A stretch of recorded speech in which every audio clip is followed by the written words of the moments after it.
El día de hoy el mensaje que quiero compartir lo he titulado A mi modo. ¿Por qué a mi modo? Porque es una frase que he escuchado muchas veces y que hace un tiempito estaba conversando con mi esposa y estábamos meditando sobre eso.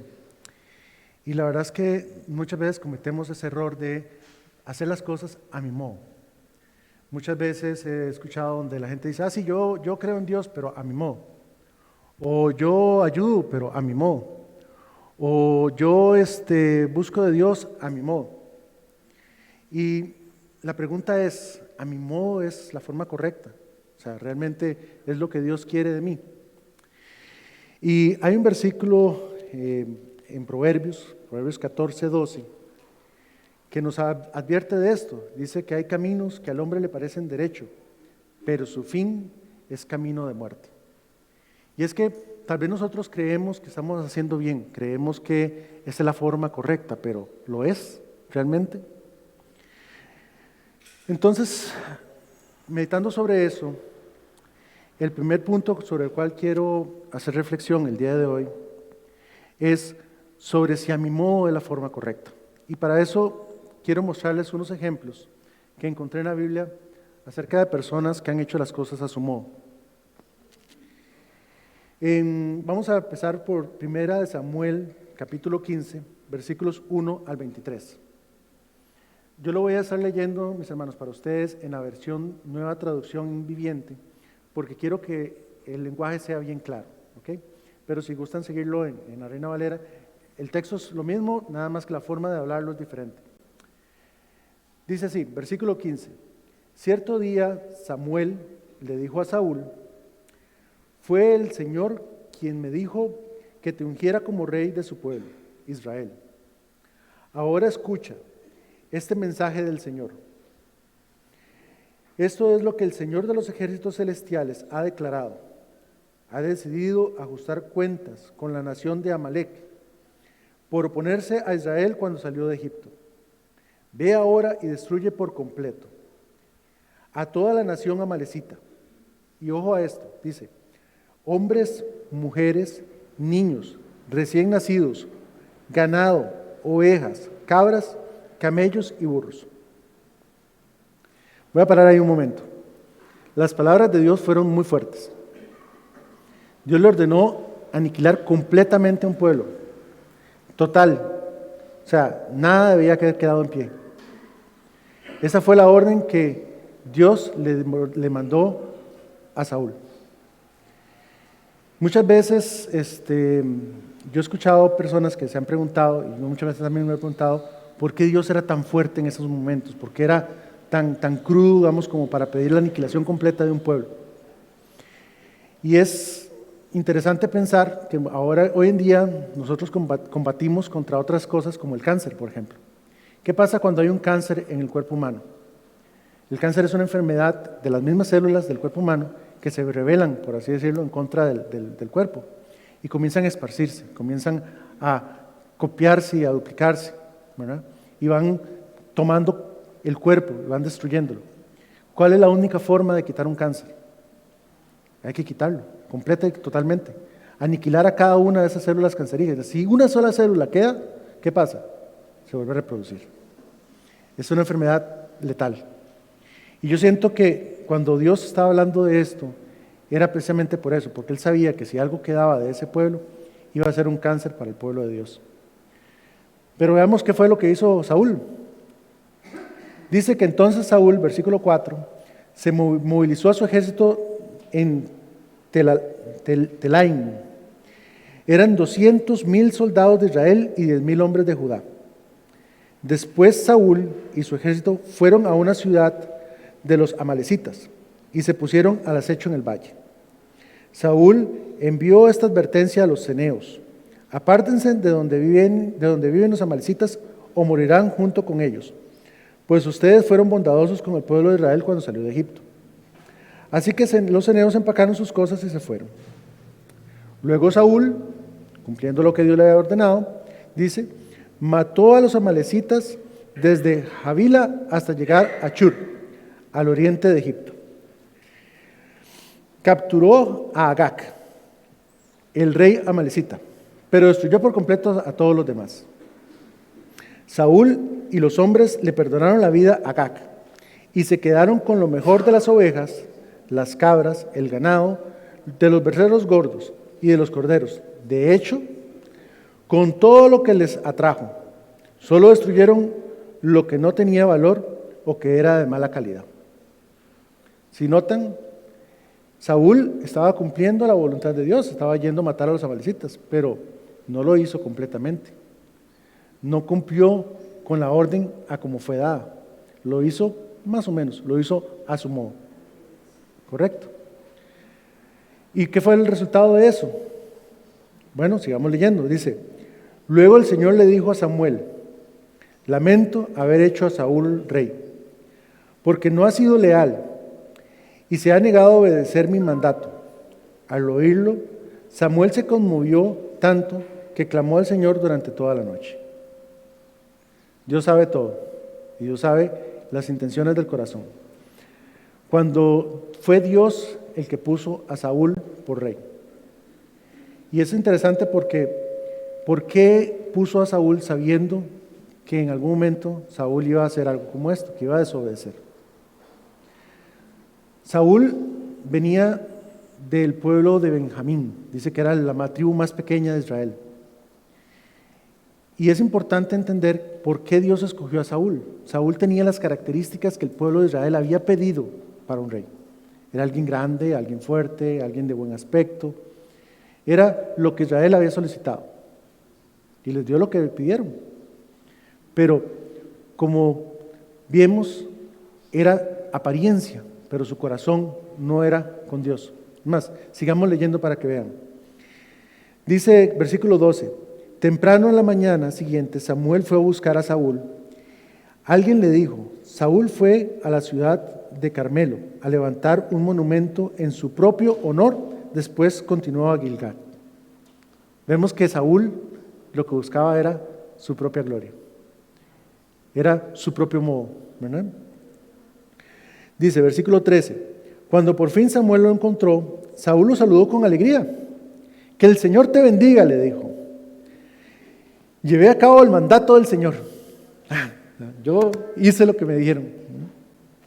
Entonces, dice Saúl, ¿qué es todo ese balido de ovejas y cabras y ese mugido de ganado que oigo? Le preguntó Samuel. Es cierto que los soldados dejaron con vida a lo mejor de las ovejas, cabras y el ganado, admitió Saúl. Pero van a ser sacrificados al Señor tu Dios. Hemos destruido todo lo demás. Bueno, dice, sí, no importa. O sea, sí, cierto, nos trajimos las ovejas, pero son para sacrificarlas a tu Dios. De hecho, ahí me llama mucho la atención que dice a tu Dios y no dice a mi Dios, ¿verdad?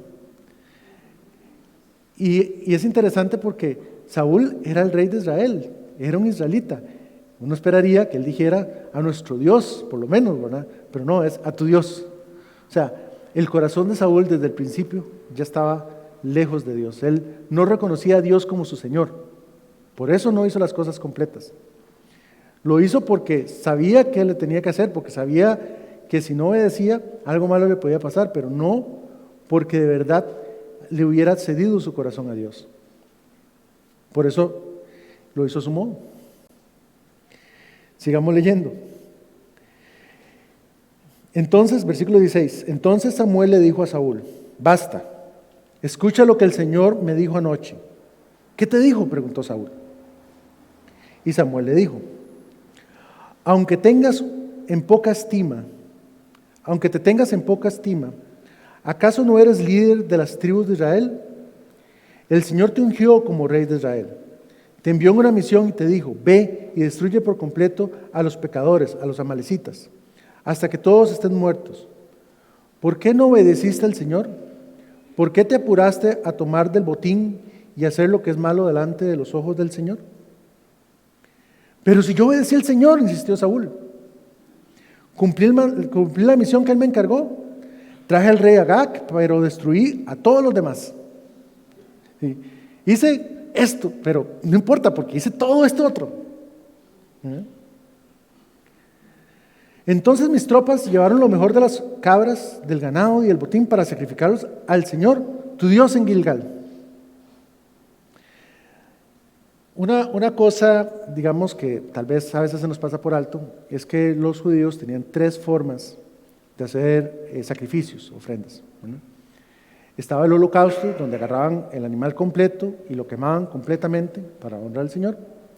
Estaba el sacrificio de paz o el sacrificio de comunión, en el cual tomaban la gordura, o sea, lo mejor del animal, lo quemaban a Dios, pero la carne la repartían entre el pueblo y los sacerdotes. Y había otro más, que era el que, donde los sacerdotes se dejaban una parte y el resto lo quemaban a Dios. Posiblemente, es muy posible, que cuando ellos trajeron ese botín, no lo hicieron pensando en que iban a hacer un holocausto, no iban a quemar todo para el Señor. Mentira. Lo más posible es que estaban pensando en hacer un sacrificio de paz, un sacrificio de comunión, porque ellos también querían participar de esas cosas, ¿verdad?, que habían traído. Por algo trajeron lo mejor. Entonces, ¿qué era lo que pasaba ahí? Estaban disfrazando de espiritualidad el incumplimiento del mandato de Dios. Eso es lo que estaba pasando. Entonces, ¿qué fue lo que Samuel respondió? Versículo 22. ¿Qué es lo que más le agrada al Señor? ¿Tus ofrendas quemadas y sacrificios, o que obedezcas a su voz?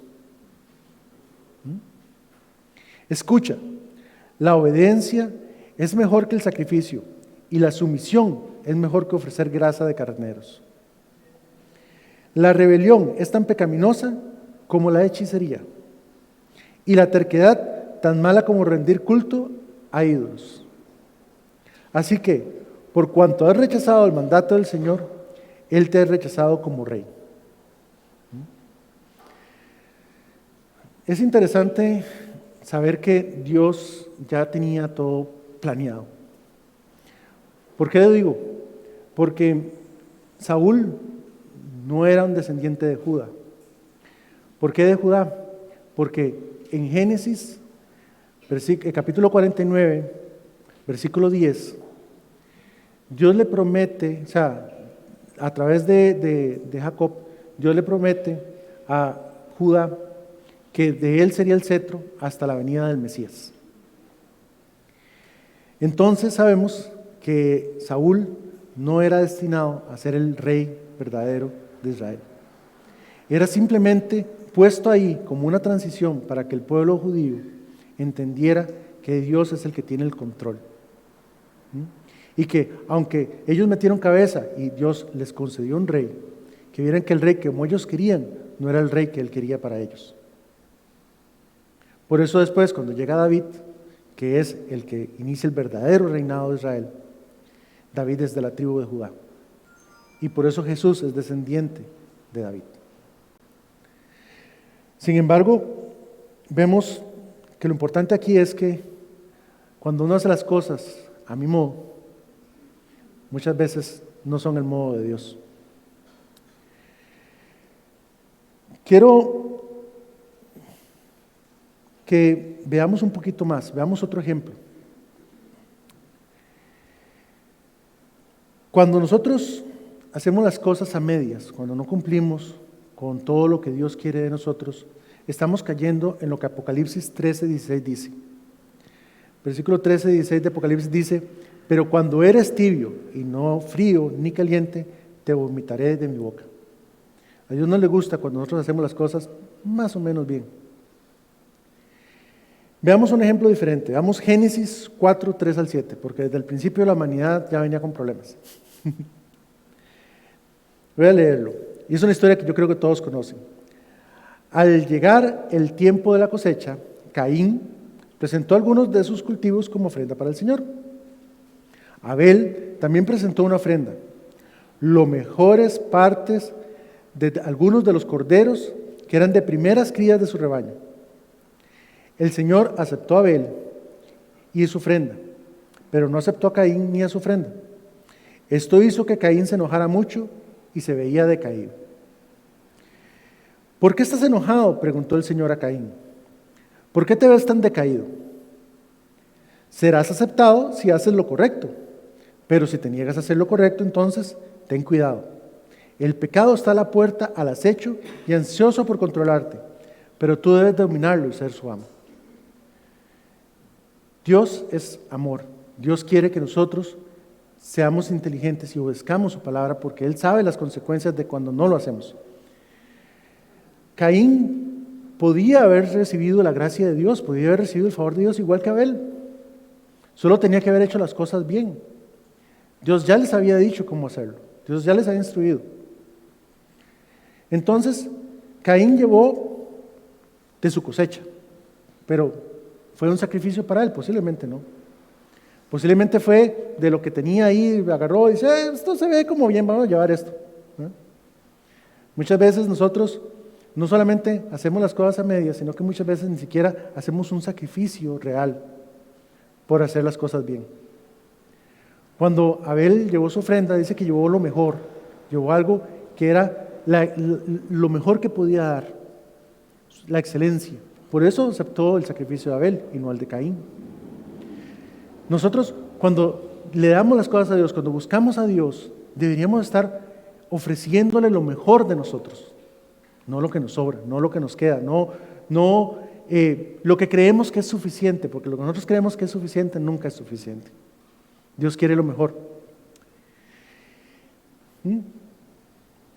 Y me interesa mucho ese versículo donde dice que Dios le dice a Caín, ten cuidado, el pecado está a la puerta y al acecho, y ansioso por controlarte. ¿Por qué? Porque cuando nosotros hacemos las cosas más o menos bien, ese más o menos es abriéndole la puerta al pecado. Cuando abrimos la puerta al pecado, nos arriesgamos a que ese pecado nos domine y se convierta más bien en nuestra caída. Por eso es que Proverbios 14:12 nos dice, hay camino que al hombre le parece derecho, pero al fin el camino es de muerte. Porque cuando el pecado entra en nosotros, ¿a dónde nos lleva? A la muerte. Como le pasó a Caín y a Abel, ¿verdad? Voy a poner un ejemplo más. Marcos 10, 17, 22. Igual lo voy a leer en la Nueva Traducción Viviente. Dice, cuando Jesús estaba por emprender su camino a Jerusalén, un hombre se le acercó corriendo, se arrodilló y le preguntó, Maestro bueno, ¿qué debo hacer para heredar la vida eterna? ¿Por qué me llamas bueno?, preguntó Jesús. Solo Dios es verdaderamente bueno. Pero para contestar a tu pregunta, ¿tú conoces los mandamientos? No cometerás asesinato, no cometerás adulterio, no robes, no des falso testimonio, no estafes a nadie, honra a tu padre y a tu madre. Maestro, respondió el hombre, he obedecido todos esos mandamientos desde que era joven. Es una persona que cumple con la palabra de Dios. Jesús lo miró y sintió un profundo amor por él, sintió compasión por él. Hay una cosa que todavía no has hecho, le dice. Si se fijan en los mandamientos que le recitó al principio, solo vienen 6 mandamientos. Faltan unos que son bien importantes, que de hecho el mismo Jesús dijo que son los más importantes de todos, ¿verdad? Ahorita vamos ahí, pero sigamos leyendo. Dice, hay una cosa que todavía no has hecho, le dijo. Anda, vende todas tus posesiones, entrega tu dinero a los pobres y tendrás tesoros en el cielo. Ven y sígueme. Eso es lo que le hacía falta. Seguir a Jesús. Amar a Dios por encima de las cosas que tenía. Al oír esto, dice el versículo 22, el hombre puso cara larga y se fue triste porque tenía muchas posesiones. Al final no siguió a Jesús. ¿Por qué? Porque para seguir a Jesús, lamentablemente, involucra un sacrificio, involucra desprenderse y cuesta a veces desprenderse. Por eso hacemos las cosas casi bien, porque hacemos las cosas donde podemos hacerlo sin dolor, pero en las cosas cuando duelen, cuando involucra un compromiso, cuando involucra un tener que dar más allá de lo que normalmente daríamos, ahí es cuando Dios nos prueba. Ahí es cuando de verdad vemos si nuestro corazón le pertenece a Él o no. Porque sabemos que la historia de este hombre posiblemente fue una historia triste porque se alejó de Jesús, perdió la oportunidad de la salvación. Él escogió no seguir al maestro, sabiendo quién era. Marcos 12, 29, Jesús dice cuáles eran esos 2 mandamientos más importantes que todo. Dice, Jesús respondió, El primer mandamiento de todo es: oye, Israel, el Señor nuestro Dios, el Señor uno es. Y amarás al Señor tu Dios con todo tu corazón, con toda tu alma y con toda tu mente y con todas tus fuerzas. Este es el principal mandamiento. Y el segundo es semejante, dice: amarás a tu prójimo como a ti mismo. No hay otro mandamiento mayor que estos dos. Cuando nosotros no seguimos el ejemplo de Jesús, cuando nosotros no mostramos ese amor hacia Dios y hacia lo que Él nos pide, estamos haciendo las cosas a mi manera, más o menos, a mi modo, no al modo de Dios. Y entonces somos tibios y nos arriesgamos a que nos vomite de su boca. Y Él nos ama tanto, pero nos ama tanto, que como hizo con Caín, llega y nos dice: vean, si ustedes lo hacen bien, les va a ir bien. Si lo hacen bien, yo les voy a dar esto. Y nos lo dice de tantas formas, pero somos a veces tan cerrados que no lo podemos entender. A veces pedimos a Dios y esperamos que Dios nos dé una sanación, o nos dé esto, o nos dé lo otro, nos ayude con un problema. Pero nosotros no nos comprometemos con Dios. No ponemos nuestro sacrificio en las manos de Dios. No sacrificamos nuestro tiempo, no sacrificamos nuestra pasión, no sacrificamos nuestros bienes, no sacrificamos las cosas que tenemos que sacrificar a Dios. Y esperamos que Dios aún así nos responda. O sea, Dios está a la puerta y llama, dice la Biblia. Pero si nosotros no abrimos la puerta. El segundo punto que quiero compartirles en este día es: Dios ya nos indicó el modo. Él ya nos lo dijo. Juan 14:6 dice: yo soy el camino, la verdad y la vida. Nadie viene al Padre si no es por mí. Él es el ejemplo que hay que seguir. Él es el modo de Dios. Cristo es el verdadero modelo, la manera en que Dios nos ha querido formar. Mateo 16:24 dice: entonces Jesús dijo a sus discípulos: si alguno quiere venir en pos de mí, niéguese a sí mismo, tome su cruz y sígame. Y negarnos a nosotros mismos significa que tenemos que estar dispuestos a sacrificar las cosas, tenemos que estar dispuestos a soltar. ¿Y qué significa soltar? Es darle menos importancia, dejar de darle importancia a las cosas o a nuestra posición o a nosotros mismos como seres humanos, y darnos cuenta que el que importa aquí no somos nosotros, sino que es Él. Mateo 5:3-10 dice, nueva traducción viviente también, por si lo quieren leer ahí: Dios bendice a los que son pobres de espíritu y se da cuenta de la necesidad que tienen de Él, porque el reino de los cielos le pertenece. Jesús siendo el Hijo de Dios, Él se apartaba a orar, a buscar la comunión con el Padre. Nosotros, que somos hijos adoptados, nos cuesta sacar tiempo para orarle a Dios. Eso significa reconocer que somos pobres de espíritu y darnos cuenta de la necesidad que tenemos de Él. Jesús lo hacía, ¿por qué nosotros no? Dios bendice a los que lloran, dice el versículo 4. Jesús lloró por la muerte de Lázaro, cuando murió su amigo. Lloró por Jerusalén, cuando reconoció que ellos no iban a reconocerlo a Él, reconocer su visitación. Y lloró por nosotros, pues lloró por Él cuando estaba en la cruz, cuando iba para la cruz. Él sabía lo que iba a pasar, todo el dolor que iba a pasar, y lloró por eso. Nosotros también tenemos derecho a llorar y sentirnos mal, pero eso no implica que Jesús no llegó y dijo: mas hágase tu voluntad y no la mía. Versículo 5: Dios bendice a los que son humildes. Jesús, siendo el maestro, siendo Dios mismo, le lavó los pies a los discípulos para enseñarles lo que significa ser verdaderamente humilde, porque era lo más bajo, lo que le dejaban al criado menos importante. Él lo hizo por los demás, para que nosotros reconociéramos que tenemos que ser como Él y servir a los otros.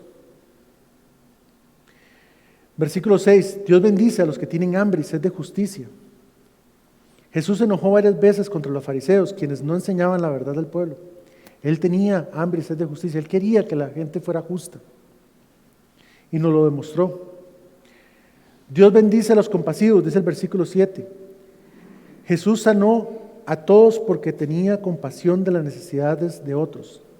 También por la misma razón multiplicó panes y peces. Él sentía la compasión, sentía el dolor del pueblo, sentía el dolor de las personas. Y por eso Él buscaba cómo ayudarlos. Los ayudaba con milagros, los ayudaba con palabras, los ayudaba con consejo. ¿Cuántas veces nosotros nos hemos detenido a darle un consejo a una persona que lo necesita, o involucrarnos en una necesidad de otra persona. Eso es lo que Dios quiere de nosotros, esa compasión. Porque serán tratados con compasión. Dios bendice a los que tienen corazón puro, porque ellos verán a Dios. Jesús fue tentado por todo, dice la Biblia, y Satanás lo tentó de todas las formas que se le ocurrió, pero no pecó. Eso es tener corazón puro. Nosotros hoy en día sabemos que hemos pecado, sabemos que cometemos errores, sabemos que somos débiles, pero Dios nos ha dado siempre la salida, nos ha dado la oportunidad de perdonarnos, porque sabe que nosotros no podemos. Él sacrificó y nos dio la sangre de su Hijo Jesucristo para que nos perdonara los pecados y cambiáramos, para que no siguiéramos siendo iguales. Y eso es tener el corazón puro, es cuando nosotros tomamos la decisión consciente de no seguir siendo iguales. Dios bendice a los que procuran la paz. Jesús, aún en la cruz, después de haber pasado por todo, le pidió al Dios Padre que perdonara a todos nosotros porque no sabían lo que hacían. Eso es buscar la paz, es aún en las situaciones de conflicto, aún cuando no me gusta lo que hizo mi hermano, yo debería buscar la paz, no ser alguien agresivo, no ser alguien que dañe, sino más bien buscar cómo ayudarlo, cómo decir las cosas con amor, cómo procurar la paz. Porque ellos serán llamados hijos de Dios, continúa diciendo el versículo. Versículo 10, Dios bendice a los que son perseguidos por hacer lo correcto. Jesús sufrió odio, fue apresado y fue crucificado por hacer lo correcto. Nosotros vemos misioneros que son sacrificados, son asesinados por hacer lo correcto. Si a nosotros nadie nos critica por hacer lo correcto, tal vez no estamos haciendo las cosas bien. Tal vez no estamos haciendo todo lo que deberíamos estar haciendo. Pero eso es un resumen que Dios nos dejó, que Jesús nos dijo, para que veamos el modelo de Jesús, para que veamos qué es lo que Dios quiere de nosotros, cuál es el modo de Dios. Sin embargo, mis hermanos, como les decía antes, al final todo depende de nosotros. Quiero contarles una anécdota personal, un par de cosas que creo que vienen al caso. La primera es algo un poco gracioso y es que hace unos días que estaba hablando con mi esposa, llegó mi hijo, pues estábamos diciendo que queríamos adelgazar, ¿verdad? Queríamos adelgazar, pero qué difícil que es dejar de comer. Entonces llegó Alexander y nos dice, ay sí, yo quiero tener un abdomen con cuadritos en los cuadritos, pero no quiero hacer ejercicio. ¿Verdad? Qué difícil es, mis hermanos, cuando nosotros queremos hacer las cosas al modo de Dios, pero no queremos pasar el proceso. Queremos las bendiciones sin hacer el sacrificio. Queremos tener, digamos, esa comunión con Dios, que Dios le oremos y que Él nos escuche y nos responda, pero no queremos hacerlo a su modo. Yo pienso que es como querer adelgazar sin tener que hacer ningún esfuerzo, sin tener que dejar de comer las cosas que nos gustan. O querer tener cuadritos y músculos sin tener que hacer ejercicio. No se puede. Simplemente no es la forma. Nosotros podemos quererlo, pero no va a pasar porque queramos. Tenemos que actuar. Y hace poco me di cuenta de que no solamente en las cosas de Dios, a veces en las relaciones con otras personas, porque recuerden, hay 2 mandamientos: amarás a tu Dios sobre todas las cosas, pero también amarás a tu prójimo como a ti mismo. Y hace poco pasamos por una situación en mi familia. Mi esposa se hizo una mamografía y detectaron algo que era, digamos, anormal, ¿verdad? Que era una pelota. Ella suele tener mucho quiste, pero esa era particularmente grande y un poco mal. Entonces le dijeron que había que tenerlo vigilado y en 6 meses tenía que hacerse otra. Bueno, ella, como es inquieta, no se quedó quedita y buscó a alguien más que le hiciera una segunda opinión. Y hicieron un escaneo con ¿cómo se llama esto? De sonido, ¿verdad? Y descubrieron que, pues sí, estaba ahí, que digamos, se veía peligroso. De hecho, lo categorizaron como rango 3 en riesgo de cáncer. Entonces, le dijeron que mejor se hiciera la biopsia para ver qué era. Ella, después de pensarlo un poco y hablarlo un poco conmigo, decidimos seguir con el examen. Se hizo la biopsia y esperamos un tiempo, ¿verdad? Obviamente pidiéndole a Dios, pero en todo esto la biopsia viene y nos dicen que el riesgo es alto, pero que todavía necesitan hacer otro examen más para poder descartar si eso no es.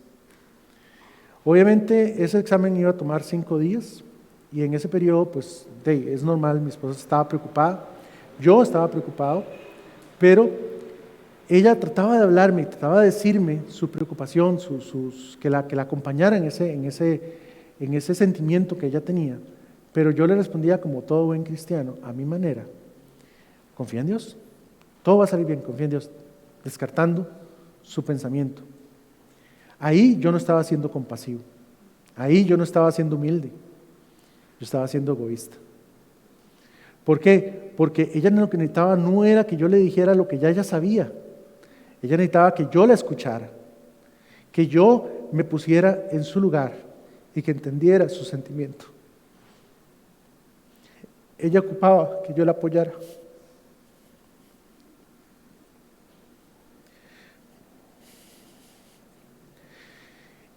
Y muchas veces, mis hermanos, nosotros no cumplimos con todo lo que Dios quiere de nosotros, no apoyamos a otras personas que están pasando por situaciones complicadas, no nos ponemos en su lugar, le decimos fácilmente: ¿saben qué? Confía en Dios, todo lo va a hacer, no se preocupe, y descartamos su preocupación, no nos involucramos, no ponemos en riesgo nuestros sentimientos. Y eso es hacerlo a medias, eso es hacerlo a mi modo, no al modo de Dios. Cuando yo entendí eso, cuando ella se enojó y me hizo ver mi error, la situación cambió, el diálogo cambió. Yo pude decirle que yo también estaba preocupado, pero que no quería darle la puerta al miedo, no quería darle la puerta al temor. Quería confiar en la palabra de Dios, que siempre nos ha salvado una y otra vez. Y por eso decía lo que decía, pero no estaba siendo compasivo, no estaba escuchando. Y entonces salimos, aprovechamos que era nuestro aniversario de bodas, nos fuimos a pasear, a descansar, a tratar de desestresarnos, a quitarnos del mundo. Y allá en medio del bosque oramos y le pedimos a Dios de corazón, sabiendo que Él era el que tenía el poder y el control, haciendo las cosas a como Él quería. Y nos pusimos en sus manos: que hágase tu voluntad, pero por favor, como dijo Jesús, si es posible, líbranos de ese trago amargo. Que se vuelva eso un testimonio de tu poder. Cuando nosotros leímos la biopsia al principio, sabíamos que era un 80% de posibilidades de que fuera cáncer. Pero cuando llegó esa mañana y oramos, después fuimos a desayunar porque solo había internet en el restaurante donde íbamos a desayunar. Cuando llegamos ahí, sonó el teléfono de Wendy. El resultado del último examen, ya lo habían mandado desde la noche anterior, lo habían mandado. Y resultó que era benigno. Dios escuchó nuestra oración. ¿Sí? Ese fue el poder de Dios manifestándose porque comenzamos a hacer las cosas bien. Así que, mis hermanos, yo quiero invitarlos en este día a que reconozcamos, como tercer lugar, que la forma correcta es hacerlo como Dios quiere, pero para hacerlo como Dios quiere, nosotros tenemos que tomar la decisión nosotros de hacerlo de esa manera. Tenemos que ofrecer nuestro sacrificio. Él nos ofrece grandes recompensas si nosotros vivimos a su modo, pero si no lo hacemos a su modo. Al final lo que quiero es que nos hagamos estas preguntas. ¿Estoy buscando las bendiciones de Dios sin obedecer completamente? ¿En qué áreas de mi vida estoy intentando hacer las cosas a mi modo y no al modo de Él? ¿Estoy dispuesto a tomar mi cruz y seguir el modo de Jesús, aunque cueste? La conclusión a la que quiero que lleguemos, mis hermanos, es que si decidimos vivir al modo humano, a mi modo, Eso nos va a llevar a frustración, a pecado y a muerte. Y recordemos Proverbios 14:12. Hay caminos que al hombre le parecen perfectos, pero su fin es la muerte. Si decidimos en su lugar vivir al modo de Dios, ciertamente puede ser difícil, pero conduce a la vida, conduce al gozo, conduce a la salvación. La verdadera victoria es decir como Jesús en su oración antes de ser apresado, aún sabiendo de antemano todo lo que iba a pasar: no se haga mi voluntad, sino la tuya. Oremos, hermanos.